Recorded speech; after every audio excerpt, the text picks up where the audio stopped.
Sean todos bienvenidos a este su podcast, BTC, Biblia, Teología y Contexto.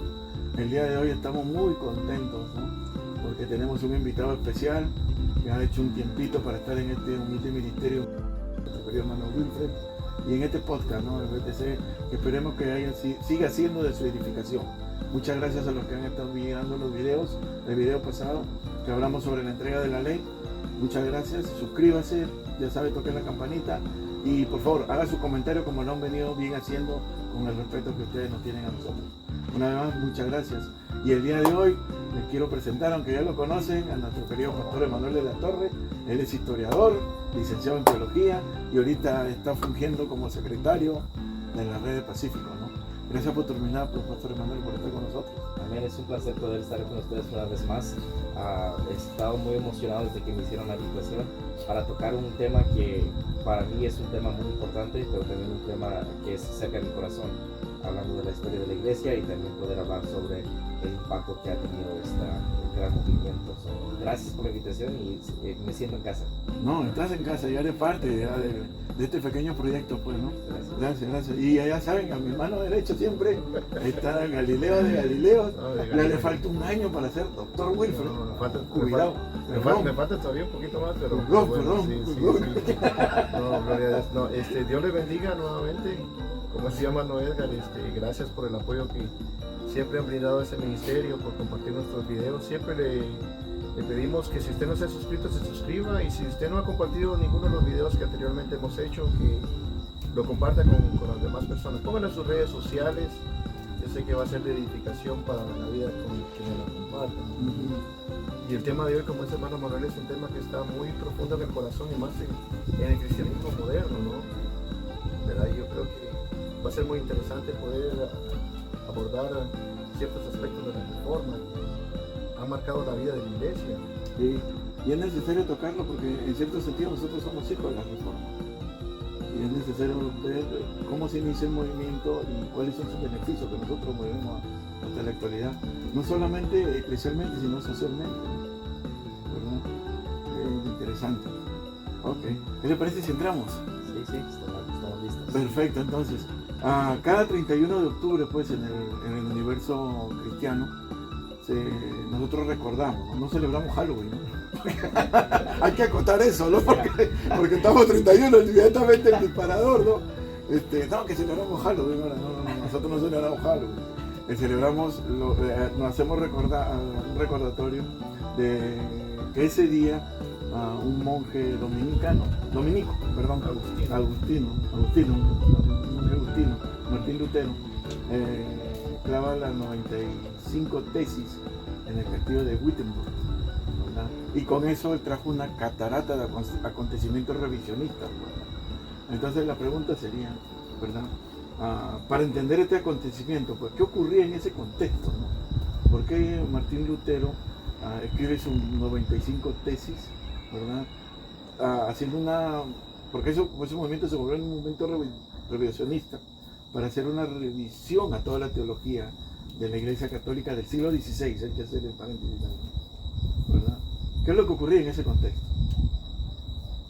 Pues primero yo creo que habría que notar que para ese entonces se llamaba la Iglesia Católica porque era universal, ¿verdad? Era una iglesia, una universalidad de la iglesia, o sea, todo estaba bajo la institución de la iglesia de aquel entonces, se llamaba católica por eso, ¿no? Entonces, ¿qué es lo que ocurría? Había abuso de poder. Y yo creo que esa fue una de las cuestiones más importantes que motivó a Martín Lutero, en que la gracia que viene de parte de Dios ya no era impartida por Dios, sino que habían ciertos requisitos que cumplir para poder alcanzar la gracia de Dios. ¿Verdad? Y una de ellas, yo creo que la que nosotros más conocemos fue la venta de indulgencias. ¿Verdad? Para entonces la iglesia que practicaba 7 sacramentos, y dentro de uno de ellos pues se encontraban las indulgencias. No tal vez desde el punto cuando Martín Lutero se expone el abuso que se dio, ¿verdad? Pero ya existían las indulgencias y no había habido una crítica porque no exigía un alto costo para pagar las indulgencias, ¿verdad? Y aparte de eso, habían otras cuestiones de autoridad que Martín Lutero también estaba en contra de la iglesia, ¿no? De aquel entonces. Y Martín Lutero fue un hombre que tuvo una experiencia con el Señor. Pero nosotros en el testimonio de Martín Lutero podemos recoger de que él cuenta, ¿no?, en su testimonio, que el Señor le había salvado la vida. O sea, esa fue la razón por la cual él vino a Cristo, como nosotros comúnmente decimos, ¿no? Entonces él se dedica de lleno a estudiar la Biblia, que alcanza su doctorado en teología en cuestión de 3 años. Entonces él estudió bien la Biblia, qué es lo que estaba pasando. ¿Verdad? La diferencia de aquel entonces, yo pienso que por las cuales Martín Lutero tal vez no había reaccionado, no es como el día de hoy, ¿no? Las noticias hoy viajan de un lado a otro, ¿verdad?, en cuestión de segundos. Para Martín Lutero no era tanto así, ¿no? Entonces, mientras él recibía todas las cosas que venían, había que formular algo, y Martín Lutero se opone de eso, ¿verdad? Y en la iglesia, desafortunadamente, muchas de las personas no tenían acceso a Biblias. Los que tenían acceso a las Biblias no la podían leer porque el conocimiento de literatura era bien bajo. La gente no era educada. Ahí dio suficiente espacio para que la iglesia pudiera abusar, para que ellos pudieran interpretar la Biblia por sí mismos, en vez de darle la oportunidad que otros la interpretaran por sí mismos. Entonces, la última palabra no solamente era, no era la Biblia, era la iglesia. Era la iglesia. Y ellos decían que tenían el conocimiento para poder dárselo a otra persona. La iglesia se estaba enriqueciendo por las indulgencias, estaban construyendo la basílica, y ellos estaban usando ese conocimiento que ellos tenían, y la falta de conocimiento, la falta de educación que otros tenían para poder abusar, como usted menciona. Ya el movimiento monástico ya había comenzado, y ya se habían comenzado a levantar las primeras universidades, pero no todos tenían acceso. Y una de las cosas que pasaba, ¿verdad?, que pasaba, y pasó por mucho tiempo, fue que, ¿verdad?, llamémoslo de esa manera, el poder político, ¿no?, tenía todavía control sobre los monasterios. Por eso no había un despertar tanto así, porque aunque la Biblia en los monasterios, que se convirtieron como en las primeras escuelas donde la gente podía aprender, no tenían esa libertad de expresarse, ¿no? Porque Martín Lutero crece en un monasterio, Martín Lutero, en la orden de los agustinos, ¿no? Entonces ahí es donde comienza todo su proceso de preparación. Pero todavía había un sector político, llamémoslo de esta manera, el papado de aquel entonces, ¿no? Y si nosotros estudiamos la historia del papado, es algo de lo cual la iglesia pues no se siente orgullosa, ¿no? ¿Verdad? Que tuvieron sus serias dificultades, ¿no? Entonces todas esas cuestiones impulsan a Martín Lutero, el abuso de las indulgencias. La construcción de la basílica estaba tomando demasiado recurso, y el Papa no quería quedarse sin recursos, había que acudir. Sí, en esos tiempos, solamente para agregar, ¿no? En esos tiempos, pues, el continente europeo del siglo XVI, del siglo XV, estaba siendo arrasado por bastantes pestes, terribles pestes. Habían asesinatos, habían guerras, ¿verdad?, guerras intestinales, y aparte de eso, el sistema feudal estaba avasallando muy fuertemente el campesinado, que estaba iletrado, pues, ¿no? Era un campesinado, la mayoría, ¿no? Era gente que no tenían la posibilidad de poder ir a las escuelas. En ese contexto, como ustedes bien han mencionado, ¿no?, lo que hace el pueblo común, o la persona en común, la persona de a pie, es mirar a la iglesia como la depositaria de esa esperanza. Una fuente de esperanza. Como la depositaria de esa fuente de esperanza, y como también la depositaria de la responsabilidad de atender a la viuda, al huérfano y al extranjero. Pero cuando los niños, o sea, la gente común, la gente del pueblo, miraba a esa iglesia, ¿no?, lo que encontraban era lo contrario, ¿no? Encontraban despotismo, injusticias, encontraban inmoralidad sexual, ¿verdad?, terrible, encontraban autoritarismo, ¿verdad? Y lo peor de todo, creo que encontraban la falta de autoridad moral, ¿verdad? Y como tú dijiste bien, querido hermano Wilfred, creo que el vaso que derramó el agua, ¿verdad?, fue la venta de indulgencias, ese sistema abusivo, ¿no?, de la venta de indulgencias, ¿no? Que eso que creían que podrían te podían perdonar el pecado por una bula papal, y tú pagar un chelín, 2 chelines, de acuerdo a tu momento económico, ¿no? Yo creo que eso fue lo que causó, ¿no?, como ustedes bien han dicho, que Martín Lutero ya se harta de tanto abuso eclesial. Sí, Martín Lutero prácticamente aunque Martín Lutero ya sabía lo que, o sea, porque estando dentro del sistema, pues uno sabe a veces las deficiencias que hay, ¿no? Pero no había llegado a un estado donde hubiera un aprovechamiento en exceso. Era un aprovechamiento en exceso. ¿Por qué? Porque estaban abusando de la fe de la gente. La gente, ¿quién no quiere ser salvo? La gente le hacía la pregunta, ¿no? ¿Quién no quiere ser salvo? Entonces, usted bien dice, todas las enfermedades, las pestes que habían llegado, provocaban en la gente buscar respuesta. Pero buscar respuesta. Y cuando buscan respuesta, se dan cuenta de que hay una forma de alcanzar la seguridad de la salvación, pero tiene un precio muy elevado. Y es ahí donde Martín Lutero tiene su encuentro con el libro de los Romanos. Cuando él comienza a estudiar y él ve un encuentro con el Señor, como había mencionado, el justo por la fe vivirá.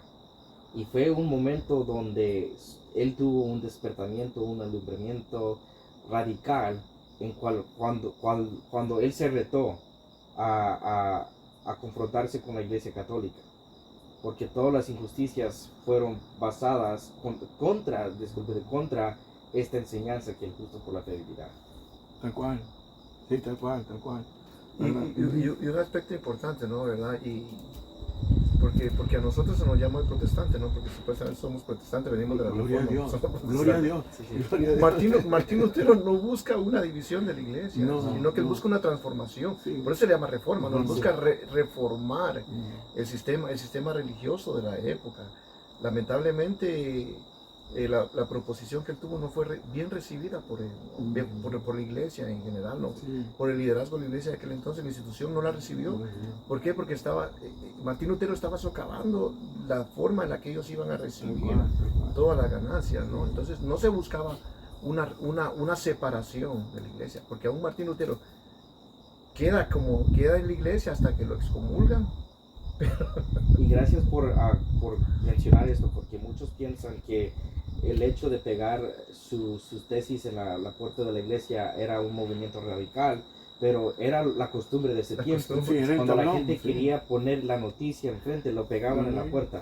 Su hecho no era una rebeldía, sino una costumbre del tiempo. Sí, lo único que quería Martín Lutero, clavar la tesis, hasta donde puedo entender y estudiar el pensamiento de Lutero, es hacer un diálogo revisionista. Provocar lo que nosotros estamos haciendo. Es lo que quería hacer. Él era profesor de teología, pues. Era un ministro, era un pastor y profesor de teología. Entonces, ¿qué es lo que quería hacer? Eso, provocar el diálogo, ¿no? Y que la mente se comience a abrir. Y lo consigue. Sí, aún cuando lo estudian, muchos de los puntos que él hace teológicos o los eclesiásticos no son tanto el poder del Papa, porque sí menciona algunos, pero los 95 tesis se enfocan más en las indulgencias que en cualquier otro tema. Sí, hay un punto de las indulgencias que habla, es importante tocarlo, creo, o subrayarlo, ¿no? Porque me acuerdo que en Perú yo veía cajitas, ¿no? Cajitas en las comunidades de fe de la iglesia tradicional. Un punto de las indulgencias es que había almas que estaban en el purgatorio. Entonces tú por esa alma tenías que pagar un chelín, ¿no? Una monedita. Y había un predicador famosísimo, ¿no? de la iglesia católica del siglo XVI que se llamaba Texel. Y él decía que cuando tocaba esa moneda, el fondo, ¿no? La lata, el alma salía volando, no decía, salía volando al infierno. Era una instantánea. En serio, o sea que yo quería a mi abuelita Eduviges, y mi abuelita Eduviges está sufriendo en el infierno, en el purgatorio. Entonces yo iba con mi monedita, en el momento que sonaba la monedita abajo del fondo, mi abuelita ya salía, ¿no? Y yo lo vi en el Perú, ¿no? Que decía para las almas en purgatorio, ¿no? Unas cajitas que ponían, ¿no? Sí, era algo que sí realmente. Y entonces Martín Lutero se cansa de eso, que la gente no solo con el sistema tributario que tenían impuesto, aparte de eso, ya no poder ni siquiera cubrir las necesidades básicas porque había que...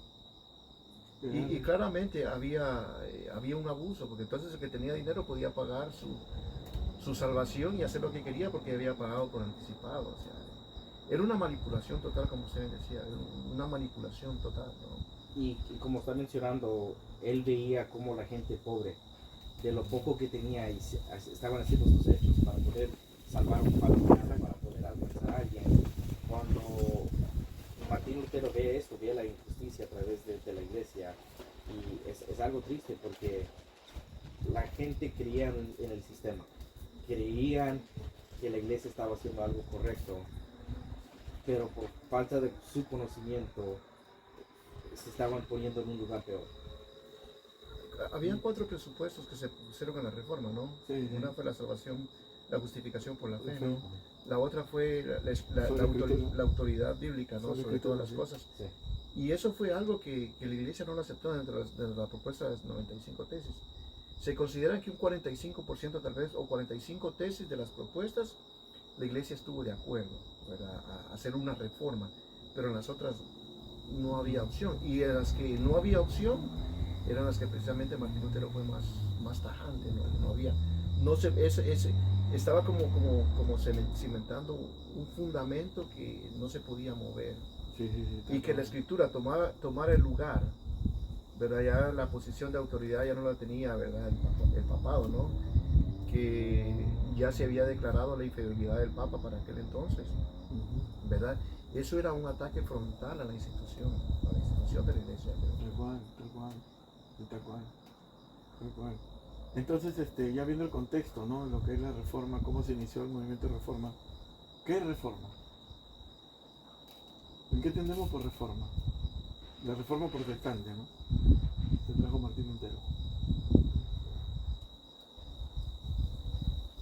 Quiero, y sé que el tiempo es limitado, pero tocar que no solamente fue Martín Lutero, y No, fueron, sí. Pero para los oyentes estaba Calvino, estaba Zwingli, estaba la iglesia angélica, le dicen en español, los anglicanos. Entonces, la reforma para mí, viéndolo de una perspectiva histórica también eclesiástica, es la palabra es regresar a algo. Y ellos están regresando a algo que ha sido cambiado. Entonces están llegando a la raíz en este caso es la doctrina, la raíz del comportamiento de una iglesia, de una persona, y tratando de regresar a los fundamentos doctrinales necesarios para la salvación. Tal cual. Precisamente, sí, ¿no? Es regresar o retornar al fundamento. Tal cual. Sí, y no, como usted dice, hubieron muchos reformadores, ¿no? Martín Lutero toma el auge por la acción de las 95 tesis, clavadas, ¿no?, en la puerta del pero todavía aún más atrás, ¿no? Juan Hus había comenzado todavía un movimiento reformado, que comienza a cobrar fuerza, ¿no?, entre las clases campesinas, ¿no? Y comienza a ver como un levantarse en el despertar, ¿no? O sea, ya después de ahí la iglesia se hace un poco más complicado y más complejo seguir una línea, porque ya hay reformados por todos lados. Ya hay reformados. Y aunque vale lo que estábamos hablando hace un momento, ¿no? Antes de comenzar el podcast, ¿verdad?, de que no todos los reformados compartieron las mismas ideas, las mismas doctrinas. Lo que la reforma trae es ese despertar de regresar a la escritura. De regresar a la escritura, y ya comienza a haber una interpretación desde el lector, ya no desde la institución, sino que desde el lector. Me encanta esta palabra despertar, porque ahora socialmente estamos hablando sobre el despertar del cristianismo, pero una reforma comienza con la iglesia. Entonces, viéndolo contextualizándolo para nuestro siglo, el siglo XXI, es importante que para que tengamos un impacto social o una reforma, un despertar secular, que la iglesia lo tenga primero. Y la manera que lo vamos a hacer es igual como lo hizo Martín Lutero o Calvino, es estudiando las escrituras. Y hemos hablado de esto. Buenísimo, entonces usted me sienta mi concepto. Para mí la reforma de Martín Lutero es un movimiento revisionista, pues, ¿verdad? Porque Martín Lutero lo que intenta es limpiar, ¿no? Una revisión de las estructuras de la iglesia. Exactamente, del siglo XVI, de la iglesia católica del siglo XVI, ¿verdad? Martín Lutero lo que trata de hacer la reforma para mí de Martín Lutero es un movimiento revisionista que trata de limpiar, de purificar la doctrina, la teología y el quehacer social de la iglesia del siglo XVI, de la iglesia católica del siglo XVI. Pero Martín Lutero no se dio cuenta de que esto se le iba a salir de las manos, que iba a ser, el impacto iba a ser, esa revisión iba a ser tan fuerte que llegó no solamente a revisar, ¿verdad? O a purificar la teología y la doctrina, sino que llegó hasta otras esferas, culturales, políticas, educativas, sociales, teológicas, ¿verdad? Porque ya, como ustedes han dicho bien, ha habido reformadores, ya habían reformadores, ¿no? Que se esparcieron por toda Europa en ese momento. Yo creo que una contextualización, ¿verdad?, de la reforma para nuestros días, como usted bien decía, la iglesia tendría que pasar por procesos de reforma todo el tiempo. Claro. Porque la implementación de la metodología que nosotros tenemos dentro de la iglesia muchas veces queda impresa como un modelo divino, como un método divino. Y realmente los métodos cambian, claro, la escritura no van a cambiar, ¿no? Entonces es un proceso de siempre de estar conscientes de las doctrinas que nosotros practicamos, y la doctrina no ha sido saqueada por la metodología. Pero yo pienso que la doctrina tiene que como que guiar la metodología que tenemos, ¿no? O no la metodología guía la doctrina. Aunque ambas trabajen juntas, ¿verdad? No podemos cambiar nosotros el fundamento. Yo creo que Martín Lutero, eso fue lo principal de la reforma, o sea, recuperar lo divino dentro de la institución y volverlo a realzar otra vez a través de la escritura, ¿no? De esa lectura de la Biblia, ¿no? Así creo que se debe nosotros en el siglo XXI, en el 2024, a hacer nuestra revisión de nuestra doctrina y práctica, ¿no? Comenzar a hacer eso, lo que el pastor Emanuel está diciendo, ¿no? Volver a, ¿no? A mí me gusta más revisionismo, ¿no? Revisar. ¿Cuál es el diálogo? Porque a veces nosotros me he percatado, para no salirme del tema, ¿no?, que utilizamos muchas palabras, ¿verdad?, que no son escriturales. Y a partir de esas palabras no escriturales, nosotros formamos relatos, cuentos, doctrinas, pensamientos, ¿verdad? Entonces, en ese sentido creo que debemos reformar, ¿no? Volver a la escritura, ¿no? Y creo que para cada reforma que ha tenido éxito, requiere una persona con mucha fe, pero también un erudito. Alguien que esté estudiando profundamente. Sí. Y la palabra fe, la hablamos en el podcast pasado, es la convicción de la verdad. So, una persona que está estudiada y que conoce la verdad va a tener mayor convicción. Entonces, y eso es la raíz del corazón del Martín Lutero, es la convicción de la verdad. La palabra da eso, pues. La palabra. Pero tuvo que estudiarla y saberla para poder saber qué reformar. Exactamente. Y no quiero meterme mucho en el siglo XXI, pero para hacerlo algo práctico en este día, es necesario que nosotros estudiemos verdaderamente la palabra para saber en dónde vamos a reformar. Dijimos que íbamos a hacer la pregunta al final, ¿no? Pero yo creo que cabe ahorita, en ese sí, tiempo cabe ahorita, ¿no? Cabe. La reforma trajo mejoras, trajo buenos principios asentados, trajo algo de lo que nosotros estamos disfrutando el día de hoy, ¿no? Los beneficios de podernos sentar a agarrar la Biblia y ya no esperar que nadie la interprete, porque ahora nosotros entendemos que el Espíritu Santo viene en nuestra vida y en la lectura consciente, ¿verdad? Aunque sea inductivo, honesta, ¿verdad? El Espíritu Santo nos va a hablar, nos va a inspirar la inspiración, ¿no? Sí. ¿Cuáles podrían ser, hermano Manuel, las dificultades, José? Y Que la reforma, ¿cuál es la crítica que nosotros, bueno, tal vez no sé si se puede decir crítica, pero cuáles serían algunos aspectos negativos, no de la reforma en sí, sino de cómo la gente tomó la reforma? Ok, hay una palabra que quiero introducir a nuestra conversación, y la palabra es individualismo. La palabra individualismo se ve más en la cultura oriental que en la cultura este. Y esta palabra digo que es traída a través de la reforma, porque Martín Lutero introduce el tema del individual, su responsabilidad de interpretar las escrituras por sí mismo, pero también en el tema del justo por la fe vivirá. So, ahora está el énfasis en la persona en vez de la iglesia, la responsabilidad del cristiano en vez de la responsabilidad de la comunidad. Y él no lo dice claramente, pero la interpretación de Lutero ha sido eso, que es importante que el erudito estudie la Biblia, pero si el erudito no tiene la herramienta para estudiar la Biblia, la va a estudiar incorrectamente.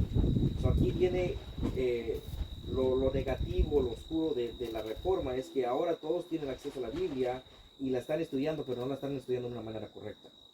So, y eso ya sucedía. Eso sucedía con las sectas que estaban levantándose, las herejías, pero ahora lo estamos viendo que por causa de eso tenemos las diferentes denominaciones, por causa de la reforma, porque usted mencionó, estaba la iglesia católica, la iglesia universal. Ajá. Y ahora tenemos gente que está estudiando la Biblia y ellos están creando doctrina que no es cierta, porque ellos están estudiando la Biblia. Le doy gracias a Dios que ahora también tenemos mujeres y hombres que han estudiado la Biblia de una manera correcta, que puede corregir estas herejías, pero también ahora tenemos un grupo que se ha levantado con diferentes pensamientos que no son ciertos. Y eso no solamente sucede el día de hoy, ¿no? Si nosotros vemos los efectos de la reforma después en cada país, ¿no? Suiza, Alemania, todos tuvieron una parte de reforma y si nosotros vemos las guerras que hubieron por la religión de aquel entonces, eran reformados contra reformados peleando. Hacíamos el comentario. Una vez escuché a un historiador decir que aún Martín Lutero, cuando muere Calvino, ¿verdad? Dos reformadores que son de renombre, ¿no? Según la historia, esto no es verídico, que yo lo pueda comprobar, ¿no? Pero son cuestiones históricas, o al menos críticas que algunos hacen, ¿no? Pero el comentario está ahí. Dicen que Martín Lutero se alegra cuando muere Calvino, porque habían cosas que no se compartían, y Martín Lutero decía, no, Calvino es un hereje. No sabemos qué es lo que respondía Calvino a Martín Lutero, ¿no?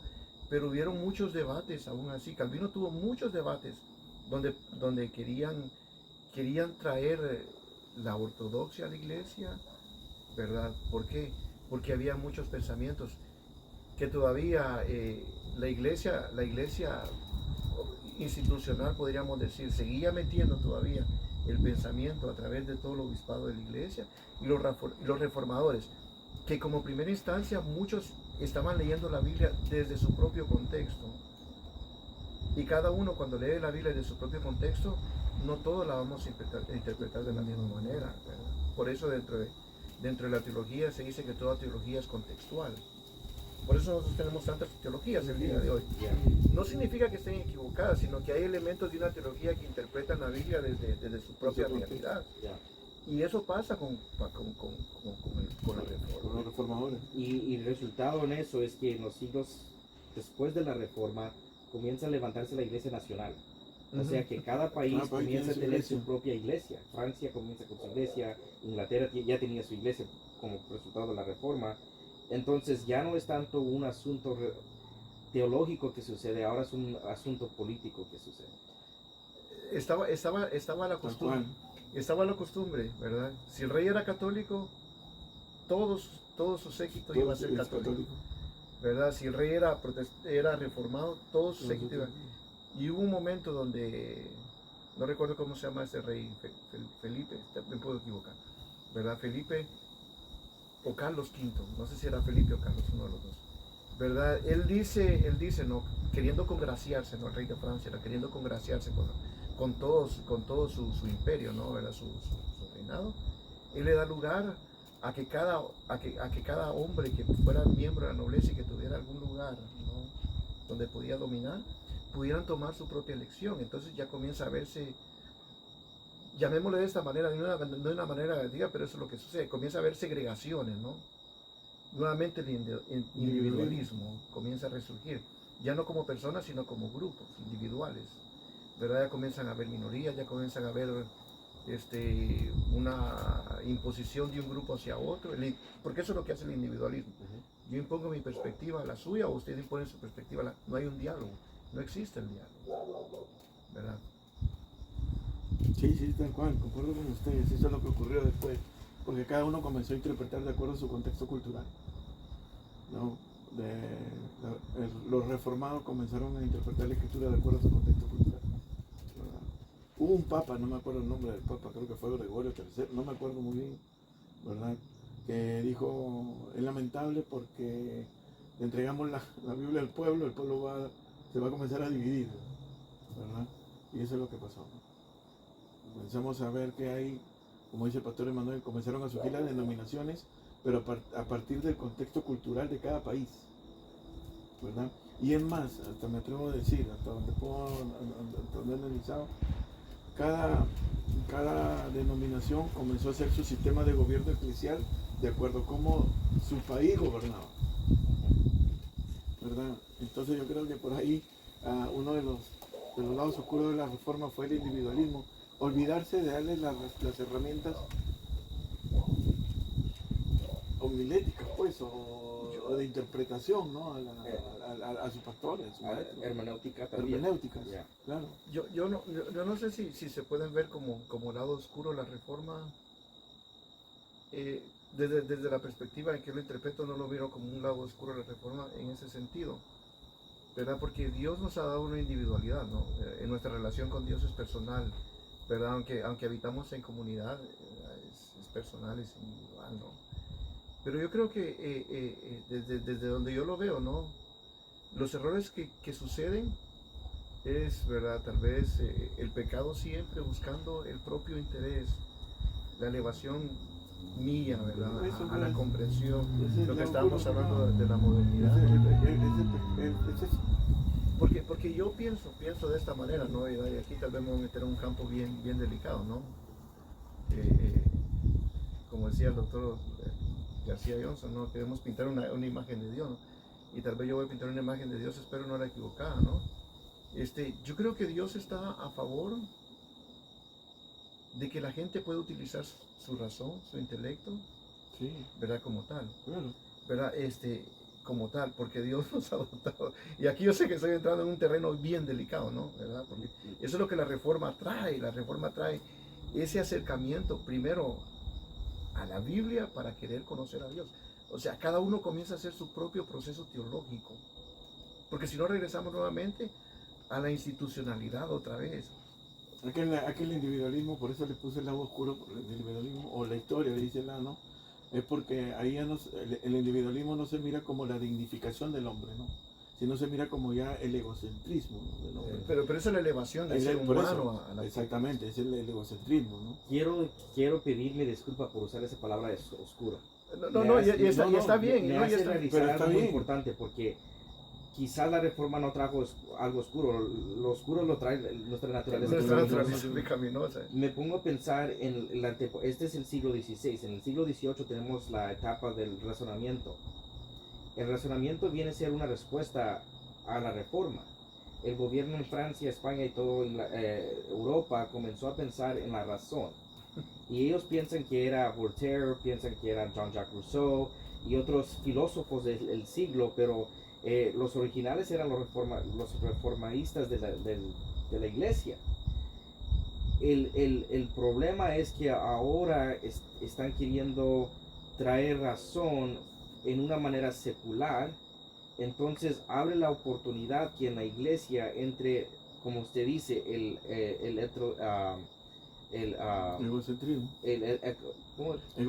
egocentrismo y ahora un pensamiento secular con la palabra en vez de un pensamiento racional a la palabra. Porque procesos de reforma no solamente hay en el ámbito religioso, o sea, hay procesos de reforma por todos lados. La única diferencia que yo veo es si el proceso de reforma trae, ¿verdad? Trae como resultado poner nuevamente, llamémoslo de esa manera, ¿no? La Biblia como un centro, ¿verdad? Un bibliocentrismo podríamos llamar, y no un androcentrismo, el hombre como centro. Entonces, la reforma trae cuestiones positivas. Ahora el problema está nuevamente, ¿no? La capacidad que Dios le ha dado al ser humano para razonar, ¿verdad? Porque aún hasta nuestra fe es razonada. O sea, nosotros creemos en Dios por las evidencias que Dios nos ha dejado. El principio de la reforma, ¿no? ¿Verdad? Por eso nosotros creemos en Dios. Los ateos no creen en Dios porque las evidencias que ellos tienen las tienen en otro lado, pero nosotros creemos en Dios porque esa es nuestra experiencia, ¿verdad? Entonces Dios ha dejado todo eso. Entonces, creo que la naturaleza caída del hombre siempre va a poner en jaque todo proceso de reforma que vaya a existir. Sí, ahí me da la definición que Dios, bueno, en la soberanía de Dios, para tomarlo, en el momento del movimiento de la reforma, darle la Biblia al pueblo, yo creo que ahí sacó lo que hay en el hombre. La Biblia, porque muchas veces... sí. Muchas veces nosotros decimos, ¿no? Estoy hablando dentro del contexto de la reforma, ¿verdad? De reformar, de revisar, ¿no? Muchas veces nosotros decimos, hermano, estoy leyendo la Biblia. Eso es mentira. Nosotros no leemos la Biblia. La Biblia nos lee a nosotros. En ese leer es que la gente comenzó a sacar, ¿no? Todo lo que tenía, ¿no? Comenzó a hacer una exégesis, se habla de eso, ¿no? En vez de una exégesis, ¿no? Comenzamos a hacer exégesis. Sí, lo que siempre hemos dicho, la Biblia no dice lo que yo quiero que diga, la Biblia dice lo que Dios quiere que diga. Entonces yo creo que ahí, en ese sentido, en ese marco de la reforma, creo que darle la vida al pueblo, esto es lo que comenzó a tomar, a sacar a la luz. Lo que había dentro de cada reformador no era tan diferente a los que estaban reformando. Sí, porque sucede ahora entonces, ¿verdad? Sucede ahora entonces el problema. Yo he tenido conversaciones con personas que dicen, yo no puedo leer la Biblia porque no tengo preparación para leer la Biblia. Claro. Y es un error que se comete cuando se interpreta de una manera equivocada la reforma, ¿no? Y ese es el desafío, es que queremos interpretar la Biblia en vez que la regla fundamental es la Biblia se interpreta por sí mismo. Tal cual. Regla de los reformadores. Me asombro porque gente que tiene menos estudio bíblico entiende la escritura como debe de ser, claro, que la gente que ya lo hace algo espiritual, ¿no? Comienzan a estudiar y agarran un mensaje que no existe. Exacto. Pero la persona que es nueva a la Biblia lo lee y dice esto es lo que tiene que ser. Y Martín Lutero no andaba buscando un mensaje más profundo en la Biblia. No. ¿Verdad? Porque lo que muchos decimos muchas veces, ¿no? Queremos profundizar, ¿no? Martín Lutero no tenía esa idea de profundizar. No tenía y la idea que él lo agarró lo fue por accidente. Él estaba en su disciplina espiritual como debería de ser, estaba estudiando y Dios le habló. Sí, tal cual. Pero los beneficios de la reforma son más que los lados los lados, vamos a ponerle oscuros, o los lados izquierdos, o los lados que opacan, ¿no? Hablemos de los beneficios de la reforma. Uno de los beneficios que viene a ser es ahora cuestionar la autoridad. Si lo vemos el totalitarismo. Yes. El totalitarismo. Porque ellos estaban acostumbrados, el Papa dice esto y infalibilidad, claro. Ya. Y parte es tradición, parte es cultura, pero ahora la otra parte era no estudiar las escrituras. Exactamente. O sea, ahora que ellos están estudiando esto, se dan cuenta, este hombre quizás sí es un instrumento de Dios, Dios lo ha puesto aquí, pero no todo lo que dice es cierto. Y no todo lo que dice es cierto porque está yendo contra la palabra de Dios. Entonces, creo que nos da un punto muy interesante al respecto de, van a venir gente enfrente de nosotros que todos somos llamados, en diferente capacidad, pero quizás no estemos dando lo que es correcto. Y ahora tenemos el poder de estudiar nuestra Biblia y decir, esto no es cierto. Exactamente. Y compartíamos antes o temprano, antes de comenzar el podcast, cómo hay gente que se pone en un púlpito y dice, el Señor me está diciendo esto, pero no va conforme la palabra de Dios. Entonces, gracias a Dios, nosotros podemos estudiar y decir, esto no es cierto. Quizás hizo un error o nos está echando mentiras. Y tenemos la libertad de poder estudiar. Y todos tenemos acceso a la Biblia. Sí. Esa revisión del totalitarismo llegó hasta los campos de la política, pues, ¿no? Porque ya se cuestionaba el rey, la autoridad del rey, ¿no? Entonces los reformadores dijeron de que ya el poder, porque el corazón es malo, los mismos reformadores dieron cuenta de esto, dijeron que una persona no te puede acumular todo el poder tiene que ser repartido. Y por eso me encanta la reforma. Amén. Porque la reforma va a dar, como dije temprano, la reforma va a dar luz al tiempo de descubrimiento, el tiempo de alumbramiento, y esta gente, como John Locke, como Rousseau, van a decir, bueno, estamos en una comunidad, estamos compartiendo nuestros derechos, ¿de dónde vienen nuestros derechos? Thomas Jefferson en los Estados Unidos, cuando está escribiendo la Declaration of Independence, él dice, nuestros derechos vienen de Dios. De Dios.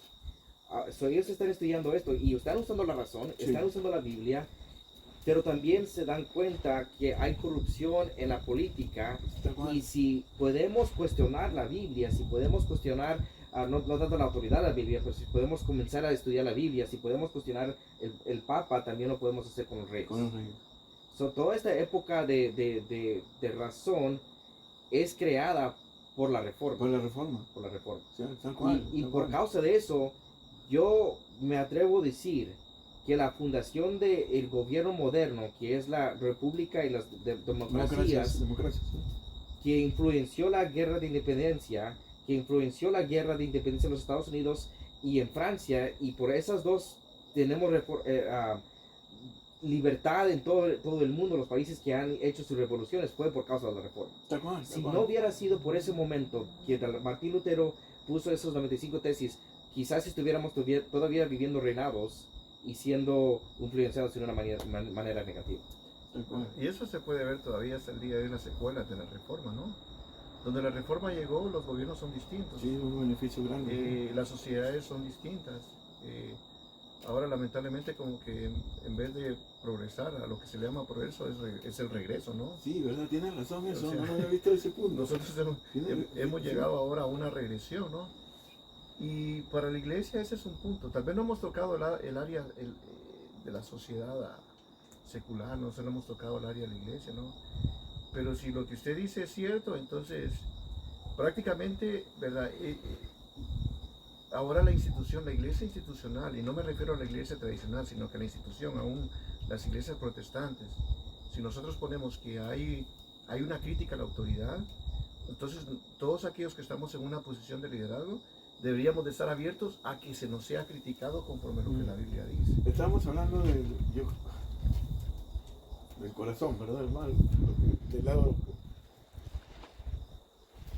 del egocentrismo, ¿no? También entonces si lo ponemos en el lado eclesial, hablamos del pastorcentrismo. Pues. Yo quería entrar en eso en diferente tiempo. Okay. No sé si lo dejamos pendiente para que la gente... otro paréntesis. Hacemos otro paréntesis. Pero sí, yo concuerdo contigo hasta donde pude estudiar la reforma luterana, ¿verdad? Del siglo XVI, XVII y XVIII.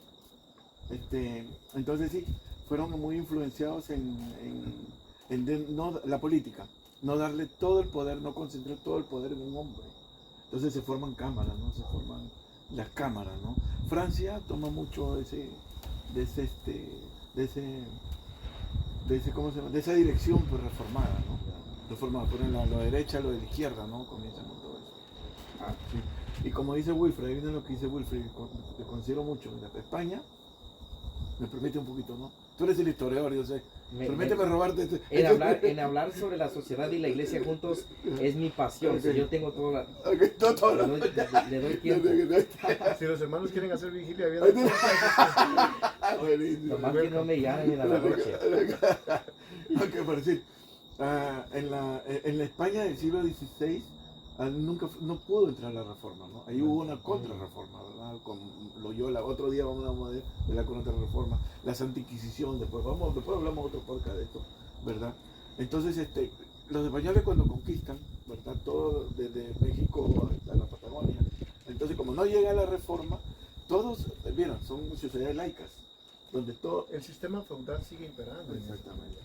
Yo no quise poner en esos términos, pero tienes razón. El sistema feudal, o sea, nosotros vivimos, y tú eres historiador, no vas a dejar mentir, nosotros todavía aún tenemos la herida colonial.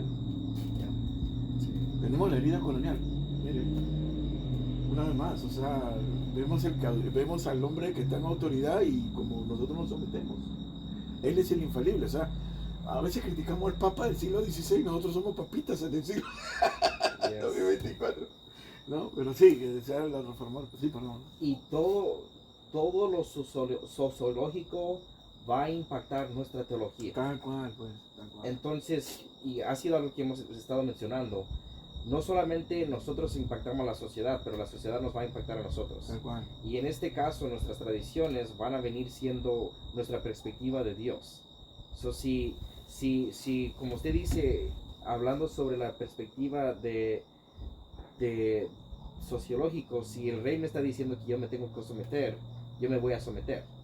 Ahora el concepto va a ser igual. Si el pastor me dice que esto es correcto, esto va a ser correcto. Y no nos desarrollamos. So, van a haber olas de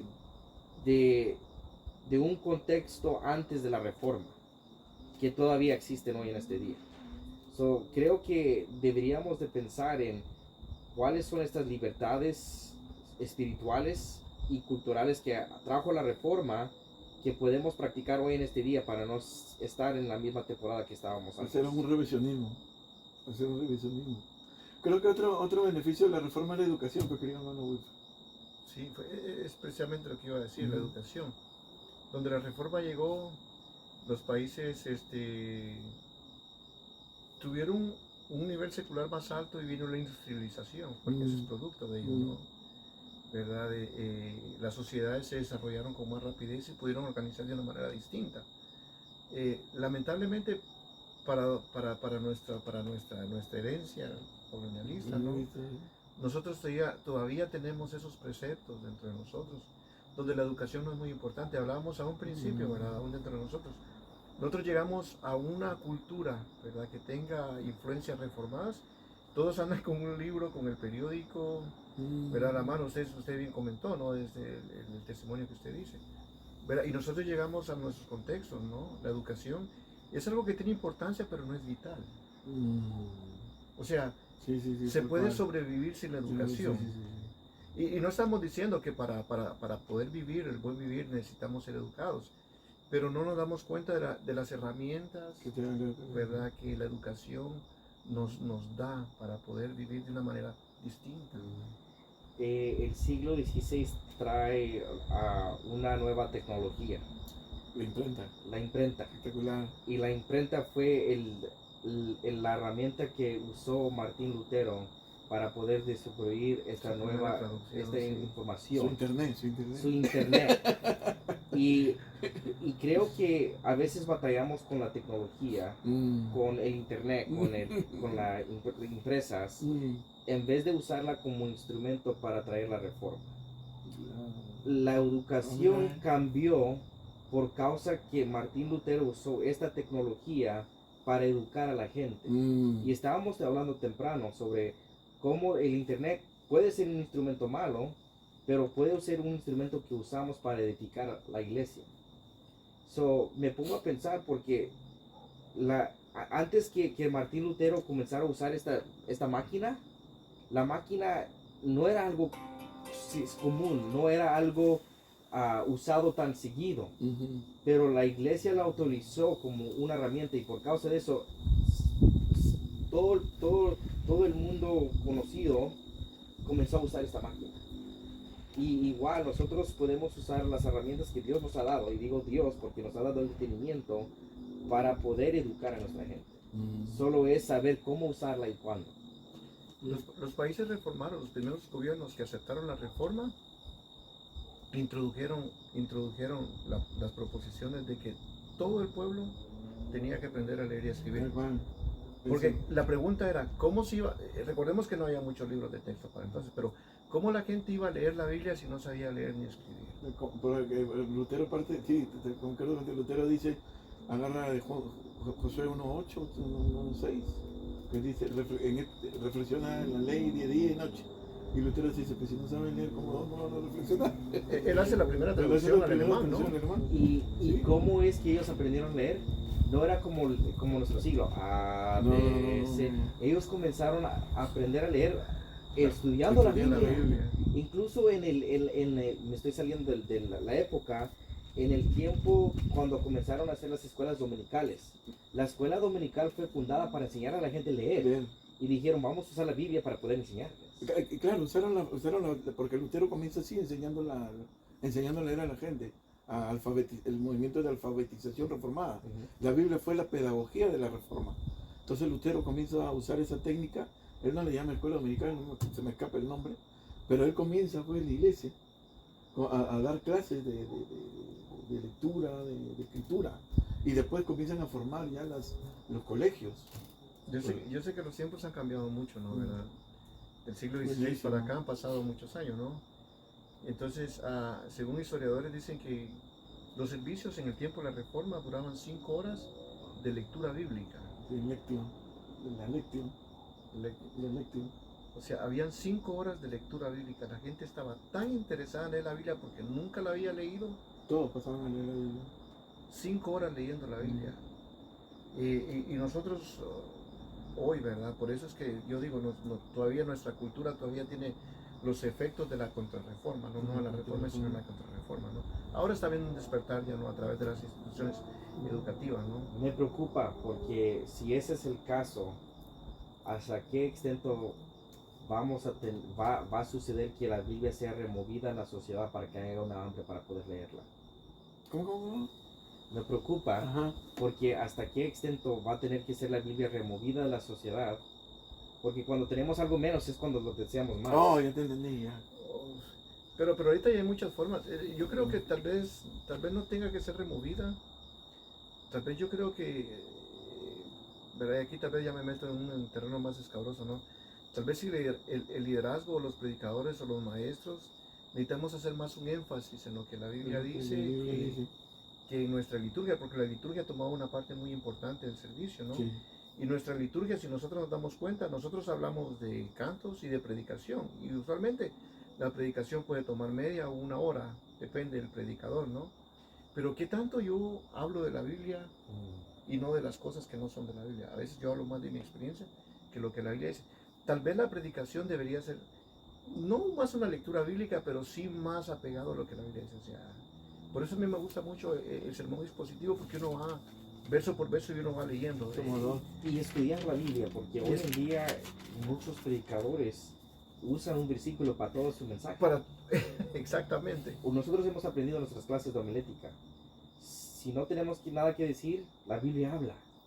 Y eso debería de ser, decir, Dios, yo no tengo nada que decir, quiero utilizar la Biblia para que usted traiga un mensaje para su pueblo. Eres un reformado.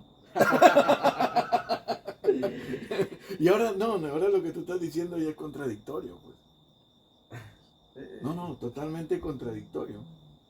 Porque cuando no tengo nada que decir, ¿qué hago? Muletillas. Y hablo del pan que compré en la mañana. De lo que es bueno que mi esposa, mi esposo, mis hijos. Yo prefiero no hablar. Eres reformado, ¿no?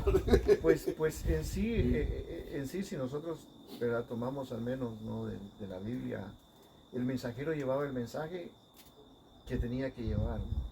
No tenía ni siquiera, claro, nosotros ahora hacemos interpretación en nuestras predicaciones, ¿no? Pero el mensajero tenía que ver el mensaje, ni siquiera tenía que tratar la manera de interpretar, sino que venir, pararse y leer el mensaje. Se acabó, punto, no había más, ¿no? Creo que habían ciertos principios de la reforma que nosotros tendríamos que ver si todavía los aplicamos en nuestros liderazgos, ¿no? O sea, como un beneficio, como una ventaja, o si nos estamos yendo por el otro lado, por el lado de la secularización, que pueda que mi individualismo ahora esté imperando, y lo que estábamos hablando de la crítica de Lutero al liderazgo de la iglesia, ¿no? Ya el autorismo, al totalitarismo, estoy siendo yo totalitario en la liturgia de la iglesia. ¿Qué está pasando, no? Buenísimo, buenísimo, esta reflexión, buenísimo. Esto que me está riquísimo. Gloria a Dios por usted, gloria a Dios, gloria a Dios. Desafortunadamente solo pudimos tocar la parte de encima. Todavía falta. Vamos a dar un par de puntos más. Ok. ¿Sí? Otro punto, el bienestar social. El bienestar social que trajeron ellos entendieron el amar a tu prójimo, ¿no?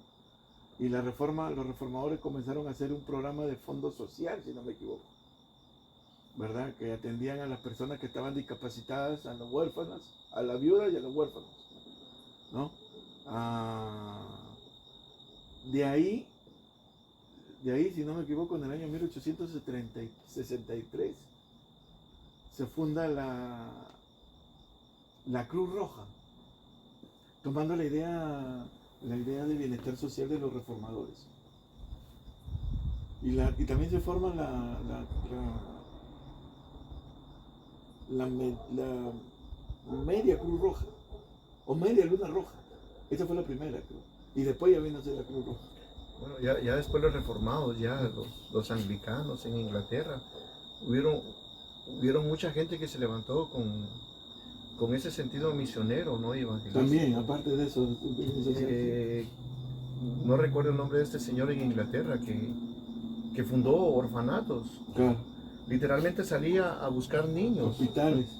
A buscar niños, sí. Y los metía y los ponía a estudiar, y muchos del movimiento misionero, ¿verdad?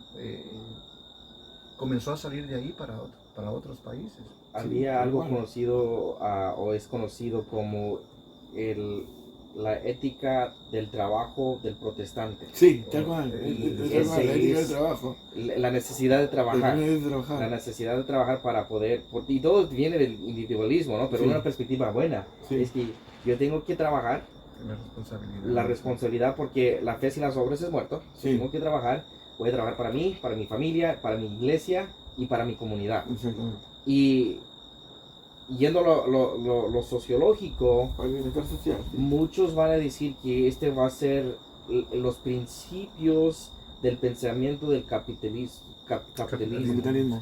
de que viene que ahora tengo que trabajar y si trabajo voy a poder sobrevivir. Sí, sí, lo he escuchado esa parte, porque hay algunos marxistas que toman ese concepto de la reforma, ¿no? Lo que se llaman los neomarxistas. Pero bueno, no, la reforma parte de ese hecho, ¿verdad?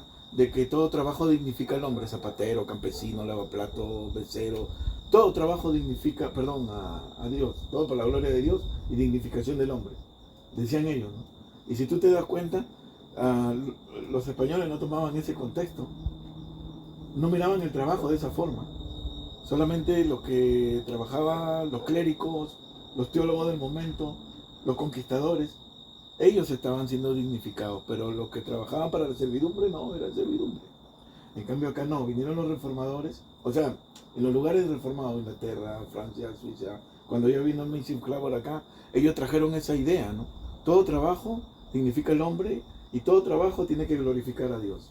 Y uno de los versículos que comenzaron a usar más en esta temporada, muchos se enfocan en Romanos, pero también Colosenses 3:23.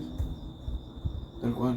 Donde dice, conozco el versículo en inglés, o si me lo pueden traducir en español. Ya, ahí está.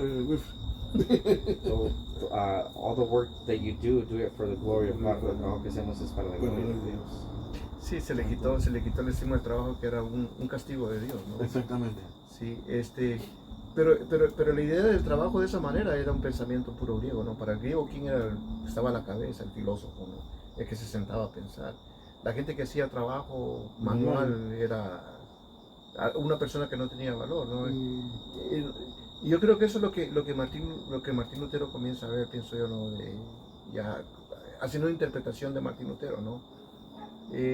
La iglesia primitiva se opone a todo el concepto cultural griego, ¿verdad? Y ellos hacen, aunque Pablo hacen esa diferenciación, ¿no? Entonces Pablo comienza a hablar en contra de las cosas, a que el hombre y la mujer es el mismo, libre, esclavo, trabajador, amo, lo que sea, todos son el mismo, ¿no? Y no era así la idea griega, ¿no? Ni judía tampoco. Hay mucho que la reforma trajo, ¿no? Que vuelve, como usted bien decía al principio, nos regresa a ese fundamento que nos acerca a Dios, ¿no? Exactamente. Otro beneficio de la reforma creo que es la dignificación del ser humano. Porque acuérdense que habían estratos sociales, ¿no? Habían esclavos en ese tiempo. Y la reforma que hace desesclaviza, ¿verdad? El sistema piramidal del momento. Diciendo de que todo ser humano fue creado por Dios, por consecuencia, todos somos iguales ante Dios. No debe existir estratos sociales. Comenzó a hablar de la reforma. Por eso hubo la abolición en 1863, no me equivoco, 1763, la abolición de los esclavos en Inglaterra. Sí, por un reformador. Después ya en 1823 o 3 fue donde se abole la esclavitud aquí. Aquí en 1865. Por ahí, ¿ves? Sí. Entonces, y gracias fueron las ideas reformadas, pues, de la dignificación del hombre, ¿verdad? Y es interesante porque en ese tiempo de la guerra civil en los Estados Unidos, muchos de los predicadores están usando ideas que vienen de la reforma para justificar uno o el otro. Sí. Porque algunos, y ustedes conocen la historia de Martín Lutero, muchos consideran que él era quien no le gustaban los judíos, no le gustaba. Antisemita. Sí, entonces ellos justificaban este corazón de él como crear la diferencia entre los cristianos y los judíos. Sí. Algunas personas ahora en este día que son cristianos radicales, que no creen en el movimiento de Israel, van a usar las cartas y las letras de Lutero como justificación. También va a dar nacimiento a los anti-semites de este. Buenísimo. Sí, es que Martín Lutero nuevamente él no buscaba salirse de la iglesia, porque la iglesia lo excomulgó, fue que él tuvo que dejar la iglesia tradicional. Pero si nosotros vemos todavía algunas de las prácticas de la iglesia luterana todavía son parte de la iglesia tradicional, o sea, nosotros podemos ver rasgos ahí todavía de la iglesia tradicional del día de hoy. Entonces, Martín Lutero no abandona esa fe por completo, él hace una reforma dentro de su pensamiento teológico. Ya otros que nacen de esos movimientos de iglesias reformadas, ya sí tienen ya se apartan totalmente de la institución, ¿no? Siguen habiendo secuelas, pero nuevamente las guerras que comienzan a haber dentro de la religión, en aquel entonces dentro de protestantes, porque no estamos hablando de la iglesia, aunque la iglesia institucional había comenzado cierta persecución, pero aún las mismas iglesias reformadas están entrando en un debate teológico. Nuevamente nosotros tenemos a Arminio y a Calvino ahí, ¿no? Que son problemas todavía que nacen de la reforma en ese despertar teológico, y que aún el día de hoy dentro de las tradiciones cristianas más grandes, todavía sigue eso. Y pentecostales contra cesacionistas y viceversa.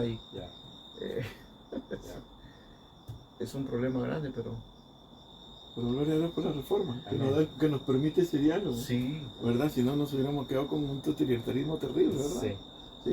Y el último punto, pues, ¿qué le parece? El cuidado del medio ambiente. La reforma trae el cuidado del medio ambiente. O sea, esto de reciclaje no es nada nuevo, ya los reformadores, porque decían que nosotros Dios nos dio la tierra para cuidarla, ¿no? Administrarla, ¿no? ¿Verdad? Y para reproducirnos, ¿verdad? Entonces, yo creo que ese es un punto también importante, ¿no? Yo no tengo tanto conocimiento de eso, yo quería hablar sobre el arte, pero... Dale. No, pero si ustedes quieren dialogar y yo los escucho, voy a aprender algo más. No, dale, tu punto, ¿no? Bueno, yo iba a mencionar sobre cómo el arte también cambió en este tiempo. Claro. Recuerden que la iglesia es el que está reproduciendo todo el arte, y eso... Y el arte en ese tiempo, hablando sobre la iglesia universal, era basado en los santos, en los ídolos, era basado en sus perspectivas teológicas. La reforma va a traer un cambio sociológico, porque ahora la gente no solamente está dibujando la Biblia, pero se están removiendo, en inglés la palabra es iconoclasm, no sé cómo iconoclastas, que ahora están removiendo estas imágenes dentro de la iglesia. Si usted va a una iglesia pentecostal del siglo XXI, usted va a ver que ya no están estos dibujos, o ya no están estas estatuas o lo que sea.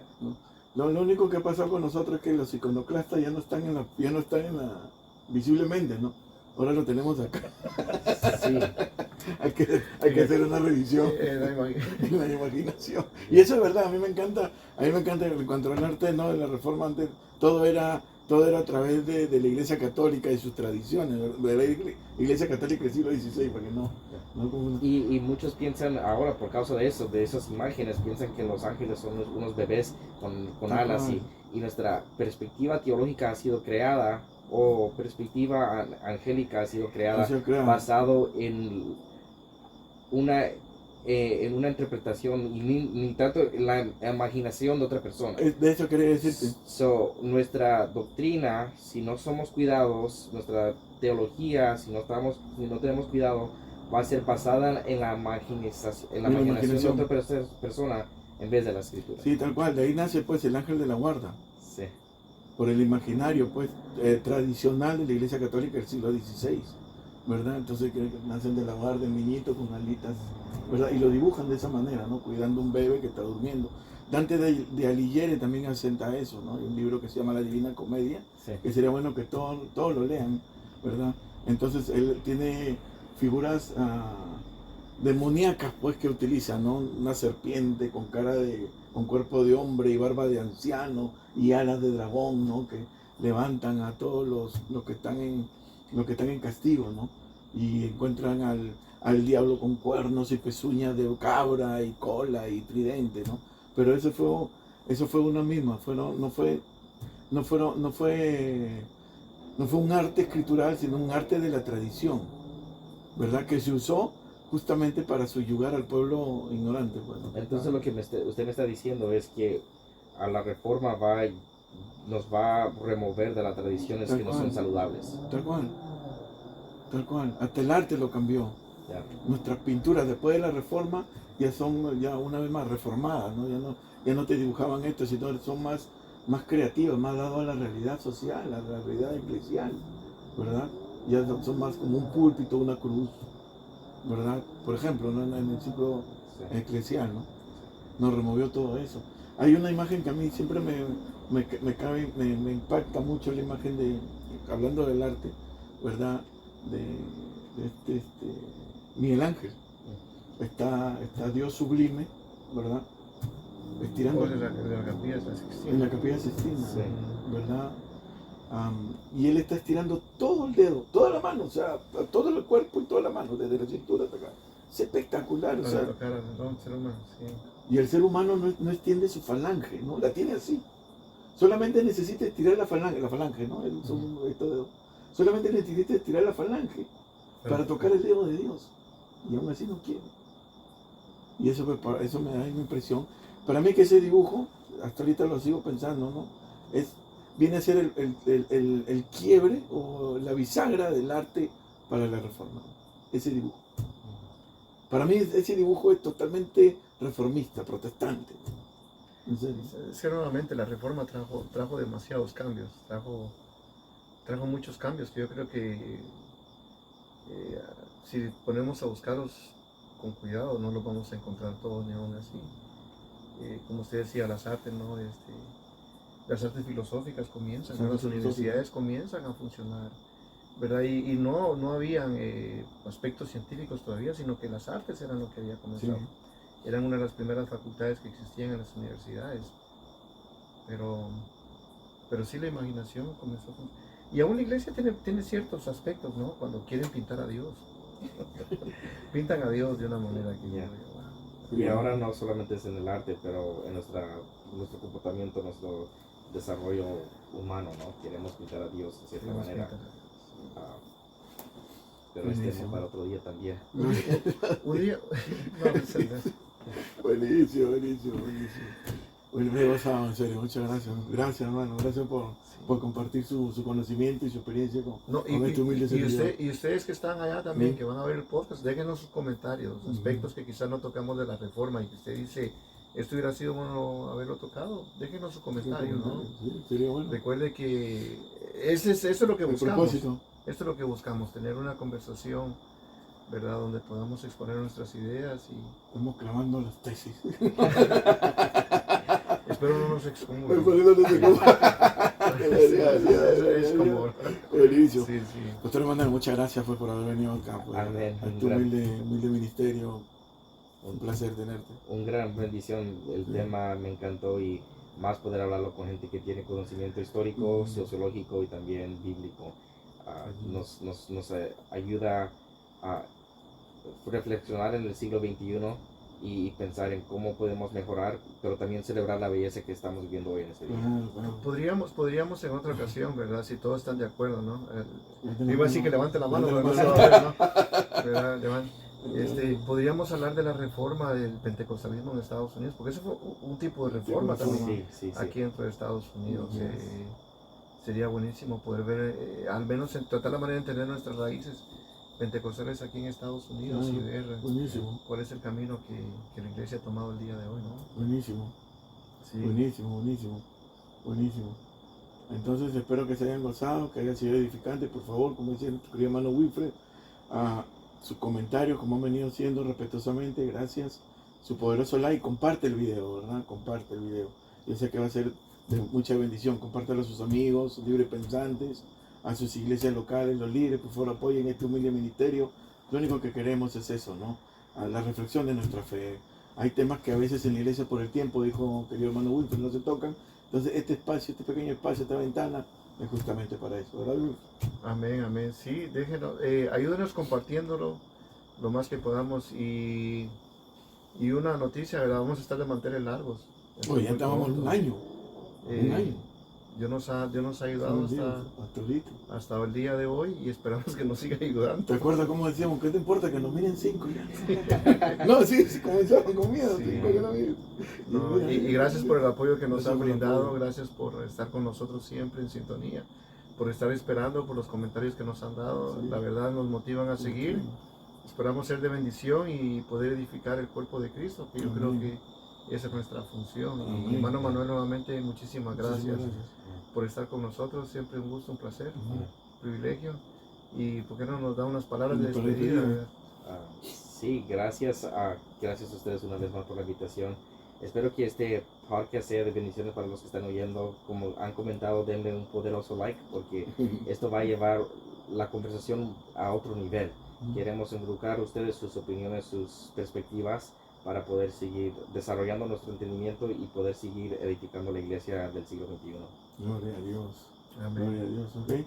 Sin nada más que decir, nos Dios les vemos en el bendiga. próximo podcast. Su hermano y servidor de Carpeña. Wilfred Linares, Amén. Emanuel de la Torre. Dios le bendiga. Dios le Hasta la bendiga. próxima. Hasta la próxima.